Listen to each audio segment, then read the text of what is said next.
Hey scrapbooking friends, I'm Tricia Morris at Club Scrap, and I'm very excited to create these Gossamer pages with you. I think this collection is probably one of my all-time favorites. I love the way it came out. We finally were able to find some really unique colors to work with, and I'm just thrilled with this collection. I hope you are too. It's going to be fun and easy to create these 8 pages together. I've got my instructions printed here, I've got my kit, I have my accordion pocket file to keep myself organized. I usually say this, but if you don't have one, don't let that stop you from making these pages. Just create 4 piles in front of you, but you know, this is a really great tool. I witnessed a lot of people using it again for the first time last weekend at a scrapbooking camp, and I think they really saw the beauty of being able to stay organized while we trim everything needed for a total of 8 scrapbook pages. So I'll tell you which pocket to file the pieces we trim into. In the meantime, I'm going to set aside the beautiful ribbon and all the goodies that came in your kit, with the exception of the photo mats. You've got these really cool frosted tags, these have become kind of a favorite of ours. We love how flat they are, and they come in so many fabulous colors, and I just don't think we could have found a better match for this month's kit. We got these sweet charms. And then I just want to mention our friends at Peerless Watercolors. They reached out to me a while ago, not really knowing what Club Scrap does, and I was intrigued by their product. And after speaking with them, they generously offered to give you a sample of this unique, they call it strange watercolors. So it's basically a really concentrated, dehydrated watercolor material on this paper. And you can take your water brush and pick up the color off of the chip and apply it to anything you want. So I really hope you get some time to play this month with these fun watercolors, and they've even treated our members specifically to a discount and a trial of their private community where you can learn a lot about how to use these super unique, weird watercolors. You're going to love them. So have fun playing with that.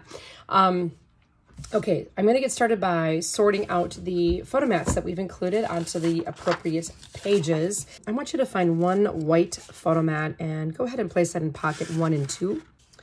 And then one black metallic. So make sure you're paying attention to what's what here. We got a black metallic going into 1 and 2 also. Next, find their 2 remaining black metallic. Put those in pocket 3 and 4. And then 1 black going in pocket 3 and 4. Then 2 white going in 5 and 6. And 2 plum, 5 and 6. And finally, a plum, and the remaining 2 black photo mats go in pockets 7 and 8. So a little distribution of all of those, all set to go. Now we're going to put the paper in the order we'll trim it. So let's hold it up off of our work surface. You can check it out from the top edges and see it more easily. And of course, we're going to dive right on in and we're going to trim one of these. And I know it's hard to trim such a beautiful sheet of paper. I'm going to put that face down on my trimmer, and that's where we'll start actually. Then we're going to go to this string lights print. Put that face down. Next, a plum metallic. Grab both of them. So there's the plum that's matte, and then there's this gorgeous metallic. So this is, it even has a little texture to it. So grab both of those. We're going to trim them both. From the back of your stack, look for the Cutaparts that have a lot of the strips on them. It should say, enjoy the little things. And then look for the Cutapart that has the big dragonfly. Next, find the other string lights print and 1 sheet of the black metallic. Oof, that is so gorgeous. It's just stunning. Next, 2 plain black, so not metallic. Then 2 plum. And finally, the last forest print and the last black metallic. Let's flip everything back over now to where we began at that forest print on top. And that's what we're going to trim first. We're going to put it in the trimmer base so it's sitting right side up. In other words, the little trees and dragonflies are at the bottom. Always make sure your paper is flush up at the top edge of this guide. And we want to find 9 1/4. So to review, I always look for 9, making sure you're looking at the inches mark and not the centimeters. So there's 9, and then go to the left 1 column to find 9 1/4. Before you cut, always push down on this clear bar. And there you go. Now we're going to move down to 5 1/2. So 5 to the left 2 columns is 5 1/2. and 3. 3 is our last cut here. So this piece, this 3-inch piece, that's going to go in pocket 5 and 6. And I file it at an angle so it fits in the pocket and I can still see those numbers on the left here. And then this skinniest one here, this is the narrowest piece in the set. That goes in pocket 1 and 2. And then the 2 remaining pieces go in pocket 5 and 6 again. That's it for the first print, nice and easy. Now for the string lights, we're going to place this in the trimmer so that the lights are on the left edge here. You've got your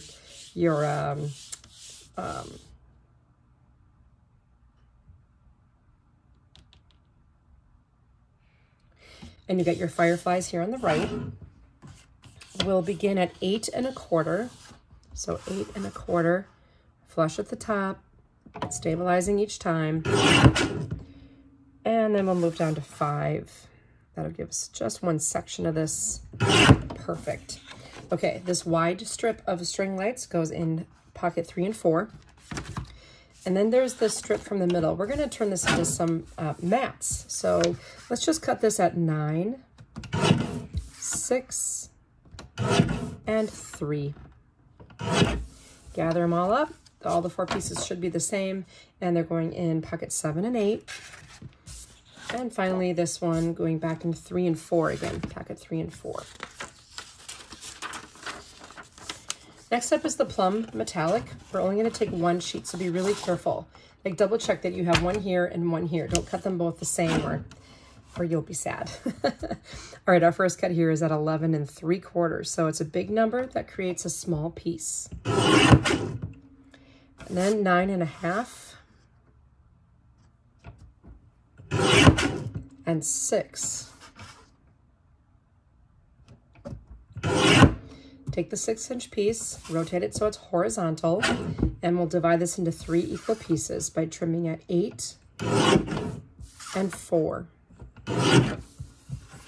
This first one here goes in pocket 1 and 2, and the other 2 like it, they go in 5 and 6. This next strip is 3 1/2 by 12 right now. We'll cut at 10, 8, 6, and 4. This 4-inch piece goes in pocket 7 and 8. And you trimmed a bunch of narrow pieces. Incidentally, these pieces are the same size-ish of our frosted tags. We're going to use all 4 of them and all 4 rectangles and tags and layout 1 and 2. So if you want to put the tags in there now, you can. Otherwise, you can grab for them later. This other wide piece goes in pocket 1 and 2. And then you have a really skinny strip, 7 and 8. The other plum metallic will trim at 11, 10, 7 1/4, and 4. Now rotate the 4-inch piece so it's horizontal, and we'll cut at 11 1/4. Now bear with me here. I'm going to do something fun with this, but I needed a special measurement. It's 5 5/8.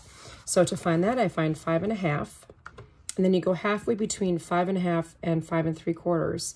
So it's just that middle slash right there. I'm going to scoot over. That's 5 5/8. So I went to the left. That gives me 2 pieces the same height, and they both go in pocket 3 and 4.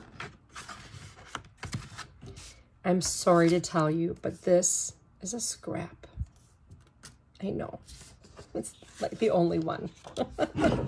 Okay, this next strip, this is 3 1/4 by 12. We'll trim this one at 8 and 4. Gather them up. We've got 2 going to pocket 1 and 2, and 1 of them 3 and 4. Next strip, this is 2 3/4 by 12. We'll cut at 10 3/4, 7, and 3 1/2. So you made 2 the same size and 1 a little larger. All 3 of them, though, go in pocket 3 and 4. And then you have this little piece that fell off the end. That's for 7 and 8. And now you have 2 narrow strips left, but 1 in pocket 1 and 2. And the other in pocket 3 and 4. Okay, so now we've arrived at Cutaparts. And here we have to remove everything from that little mark in the corner to the outside. It even says remove paper outside of the corner cutting guides. And then just go ahead, and if you want to just go a little generous on that cut and then finish it off on the final rotation, that's what I generally like to do, because once I start taking paper off the edges, I can get a better view of the bottom corner of my trimmer, and I can really line up both marks. And sometimes that involves straightening the print too. Just what we're doing here is fine tuning the original cut done at the manufacturer. They just don't get it quite exactly to that 12-inch mark where I want it. So this is why we do this last effort here. And once you start making the rotations enough, you'll be able to look to your left and see your 12 by 12, your 12-inch mark. It's going around in a circle. And I've shaved off all of the waste. That's gonna go in the garbage.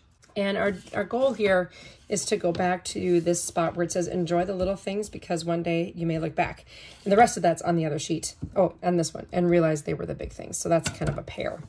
So I'll line this up. So this is on the right, and I'll cut at 11 1/4, and then 10 1/2, 8 3/4, 5 1/2, and 3 1/2. Now rotate so this is horizontal, and we'll cut at 7 and make sure this text is right side up, and 3 1/2. This one with just the lights, that goes in 7 and 8. The sentiment, 1 and 2, and then the larger piece with lights, 5 and 6. This big things quote, 1 and 2. And the fireflies in a jar, 5 and 6. This next one needs to be trimmed. So, and I've got some really weird measurements for you. The first one is, and you can just use the art as a guide as well, but that first cut's at 9 3/8, 6 1/4, and 3 1/8.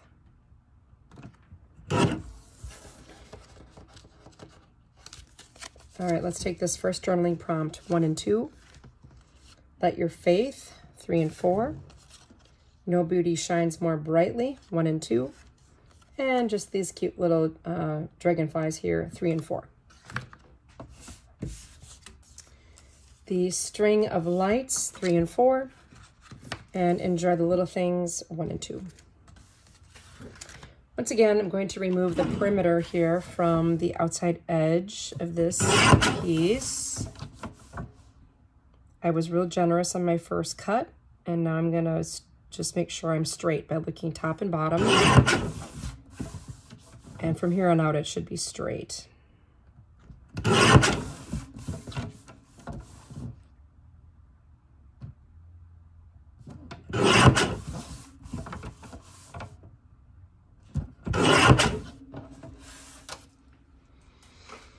Okay, with those edges off, I have a nice 12-inch piece here, so I'm going to begin with this vertical strip on the right.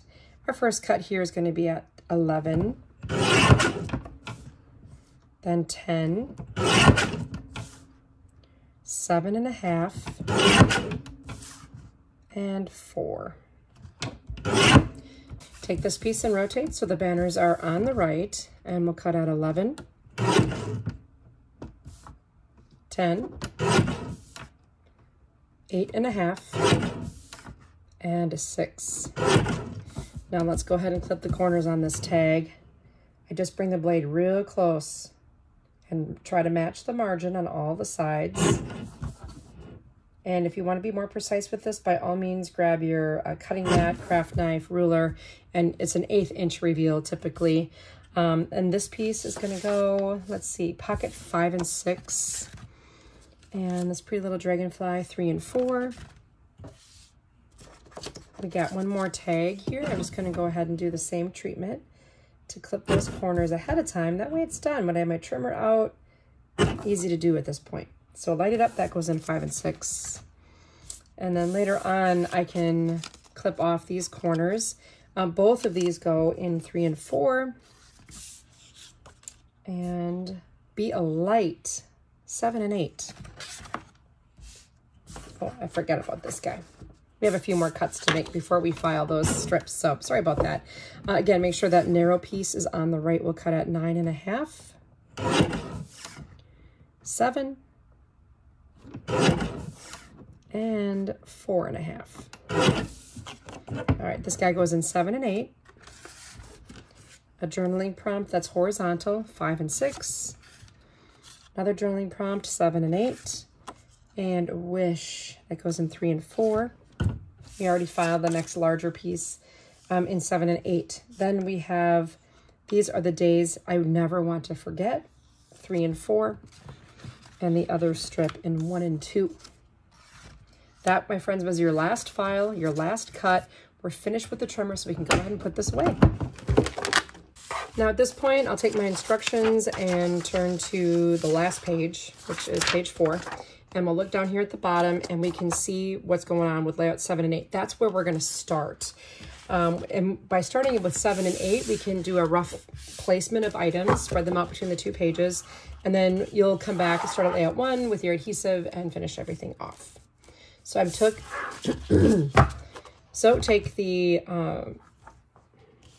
take the remaining pieces of paper you've sorted, place them in a stack, all of them on your left, and then slide the top sheet to the right so that the center of your workspace splits the two. You've got your stack and your print on the right. This should be black metallic, should be visible here. And so this is the base for layouts 7 and 8. So you have to remember that we're starting from the back of our folio here and grabbing everything out of pockets 7 and 8. Make sure you get all the pieces. And all we do is just kind of look at the photo and match up what you see. It's like putting a puzzle together. So we can begin by maybe adding our 2 black horizontal mats here in the lower left corner. And then we have this purple mat kind of in the center of the left page. And then above and below it, I have some pieces from that print, the other print that we cut earlier. And that should really line up nicely if we're kind of centered here. Some nice spacing, all that fits great. Okay, then this guy with the lights, isn't that a sweet piece of art? It almost looks like it is glowing. It's incredible. Jacqueline did such a great job with this kit. I'm going to add a journaling prompt here. This big cut apart goes on the right. This beneath it horizontally to add some balance there. And then I'm kind of going to cover up. Let's use some of this metallic plum here to create a transition between the black and then this cut apart. So it's going to be right up against it. And then these are tucked behind there. And then finally this piece you can clip out of it.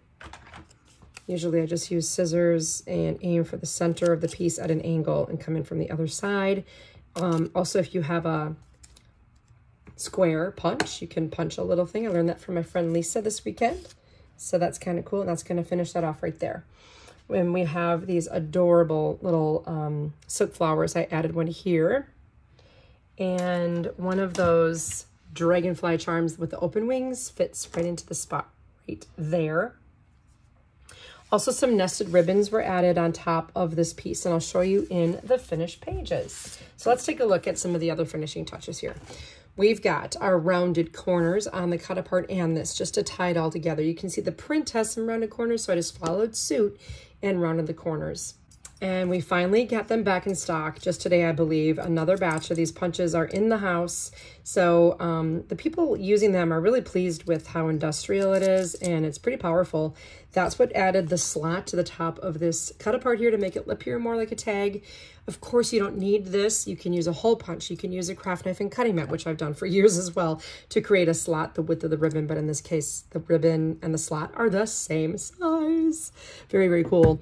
I took waxed linen cord from my stash and just tied a little bow on top of this guy. It just brings the eye to the charm, enlarges it a little bit, and just I think it really finishes it off beautifully. If you don't have that, no big deal. Either way, you can glue the charm on with bookbinding glue. Now on this other side, let's talk about what we did here. This was the scrap and then 2 additional pieces of nested ribbon. So that's the plum metallic grosgrain and the taffet edge satin gray. And that's just trimmed the same exact way and then layered with adhesive. I just use a dry adhesive for that. And then this I use bookbinding glue to attach, but you can also use dry adhesive for this as well. You do have to be careful because it will kind of show a little bit, but it didn't really bother me. This too, when you add your adhesive to this, just put this piece down first and run the nozzle of your bookbinding glue applicator and then just pop that on there. It works perfectly. Okay, that is 7 and 8. So with everything kind of in its place, I'll pick up just the black metallic and slide it over on top of 8. That's layout 7 now. And I take this next one and slide it over, and I have now a foundation that should correspond with the base for layouts 5 and 6, and you can see that here. So at this point, I'll empty the pocket labeled 5 and 6, and everything in here should correspond with what's required for the layout, with the exception of the ribbon and embellishments, of course. Those we just add later. Double check that it's empty. Oh, there's something in there. Okay.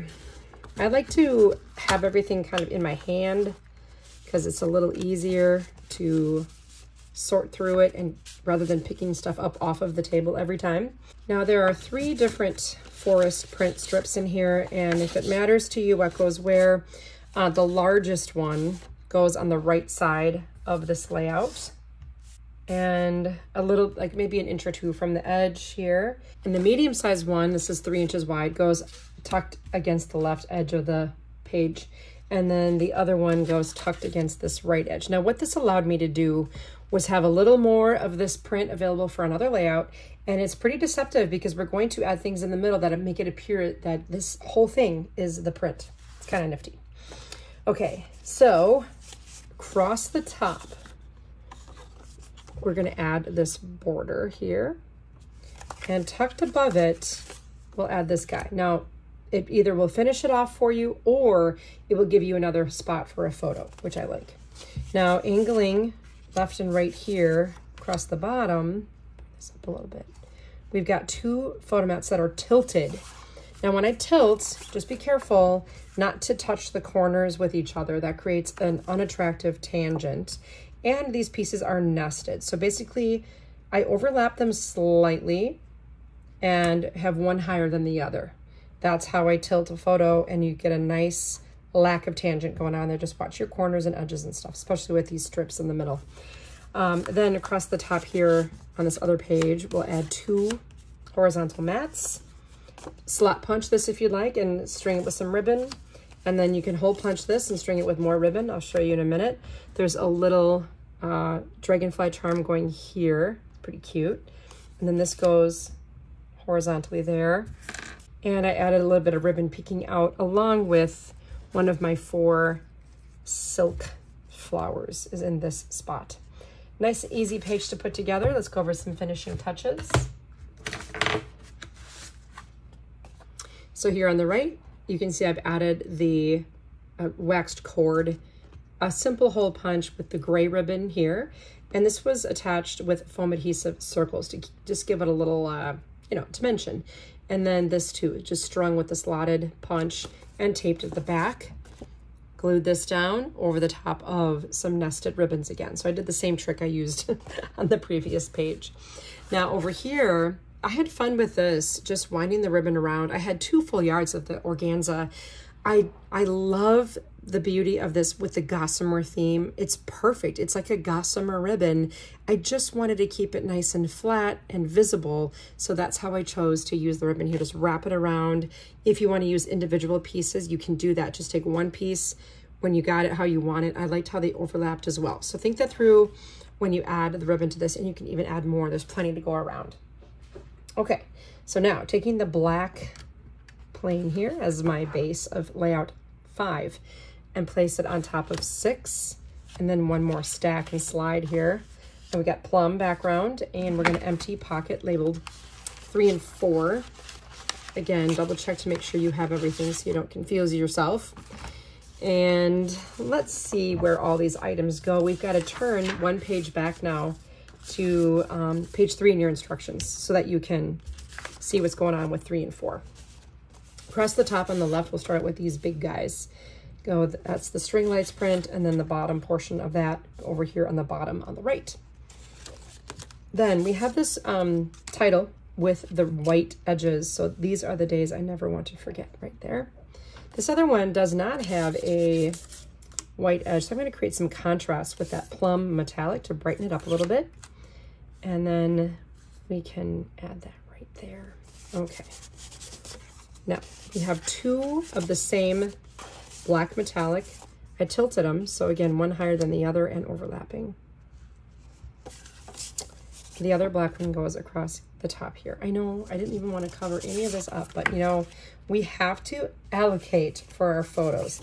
Now these pieces are that weird height, 5 5/8, but do you see how they fit in here? And then when I put these friends, let's see the smaller ones, when I put these smaller friends to the left of them, they fit perfectly with perfect spacing all the way around. Okay, so I'm sorry about the measurement, but it was necessary. Then we have a larger piece here with this kind of overlapping, and then with brave wings, she flies. And you can trim these out, and then that will fit perfectly. I didn't trim them, I just trimmed a point off the edge, and that should work pretty well.